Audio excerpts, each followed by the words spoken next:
মাদ্রাসায় ১০ বছরের এক শিশুকে লোহার শিকল দিয়ে বেঁধে রাখার অভিযোগে চাঞ্চল্য সৃষ্টি হয়েছে। খুলনার ডুমুরিয়া উপজেলার শুরুয়া ঘোনারদারা এলাকায় এ ঘটনা ঘটে। হাফেজ বানানোর আশায় দিনমজুর বাবা ছেলেকে মাদ্রাসায় ভর্তি করেছিলেন। অভিযোগ, শিশুটিকে দিয়ে গরু ছাগল চড়ানো সহ বিভিন্ন ব্যক্তিগত কাজ করানো হতো। পরে শিশুটিকে মাদ্রাসার পাশে গরু ছাগলের খুঁটির সঙ্গে শিকলবন্দি অবস্থায় দেখতে পেয়ে স্বজনরা পুলিশে খবর দেন।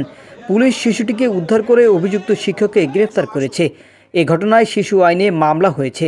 ঘটনাটি ঘিরে এলাকায় তীব্র ক্ষোভ ও উদ্বেগ ছড়িয়ে পড়েছে।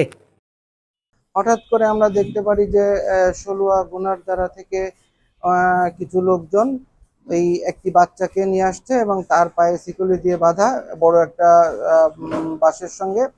তা ওনারা বলতেছে যে ওই মাদ্রাসার হুজুর বিভিন্ন সময় এই বাচ্চাটাকে দিয়ে কাজ করায় এবং তাকে মাঝে মধ্যে আলাদা রুমে যেতে বলে এবং অমানসিক নির্যাতন করেছে তার সারা শরীরে। আপনারা সেটা নিজেরাও সরেজমিনে দেখেছেন। পরে আমি এই বিষয়টি দেখলাম যে এটা তো আইনগত বিষয়। এটা এই কারণে আমি সাথে সাথে আরংঘাটা থানা অফিসার ইনচার্জ এবং আরংঘাটা ক্যাম্পের আইসি মহোদয়কে বিষয়টি জানিয়েছি।